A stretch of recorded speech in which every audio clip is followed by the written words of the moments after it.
Монгол улсад кино урлаг үүсэж хөгжсөний 90 жилийн тохиож байна. Энэ хүрээнд кино урлагийн зөвлөлөөс үе үеийн уран бүтээлчдийн хөдөлмөр, авьяас, ур чадварыг алдаршуулах, залуу үеийнхэн таниулах үйл ажиллагааг зохион байгуулж байна. За мөн уран бүтээлч, судлаачид, үзэгч олон нийтэд кино урлагийн үнэт зүйл, түүхэн өвийг хадгалан хамгаалах, за залуу үеийн кино уран бүтээлчдийг хөвлөн дэмжих ажлууд хийгдэж байгааг онцолж байна. 1936-нд Монголын анхны уран сайхны кино Монгол хүү бүтээгдэж байснаас хойш 90 жил өнгөрчээ. Тэгвэл энэ айн баярыг огтон кино урлагийн зөвлөлөөс хар хором олон улсын кино наадам, киноны нүүдэл олон улсын форум, Монгол киноны зурагт хуудас бүтээх уралдаан зэрэг олон үйл ажиллагааг зохион байгуулжээ. Кино одоо постерын буюу зураач нар зориулсан юм уралдааны зохион байгуулж байгаа. Энэ гол уралдаан бол киноны манай Монгол киноны салбарт бол кино зураач гэдэг ажил одоо ингээд ховордож байна тий.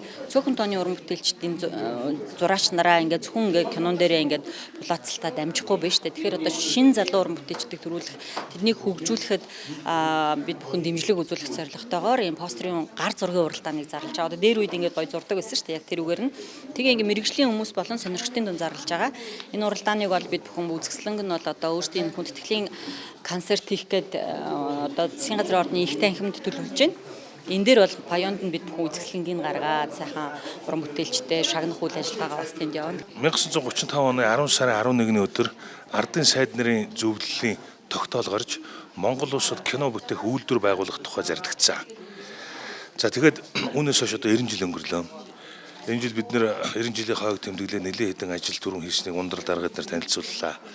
За энэ жил бас нэг хэдэн том үйл явдлууд тохиож байгаа нь бол Монгол хүү кино бүтээгдсэн 90 жилийн. Монгол хүү кино бол дэлхийн киноны Гиннесийн номонд дэлхийд анх үзэгчдэд монгол хэл дээр хүрсэн кино гэдгээр тэмдэглэгдэн үлдсэн байдаг. Зөвлөлтийн найруулагч Илья Трауберг гэдэг хүн бүтээгээд энэ хүү киноны 4К хамгийн сайжруулсан цахим хувилбарыг энэ найруулагчийн ач охин Дарья Хренова гэж өөрөө найруулагч бүсгүй 6 сард манай Монгол кино нэгтгэлд Орос болон монгол хэл дээр ийм хоёр хувилбарыг бол бэлгэлсэн байгаа. Кино урлагийн зөвлөл 2022 онд байгуулагдсан. Кино урлагийн зөвлөлтөө болсноор Монголын киноны уран бүтээлчид олон улсын кино наадмуудад тогтмол амжилттай оролцдог болжээ. Энэ нь Монголын кино урлагийн салбарын цаашдын хөгжилд чухал нөлөө үзүүлээ зогсохгүй. Уран бүтээлчид олон улсын түвшинд хөгжих боломжийг нээж байгааг онцолж байлаа.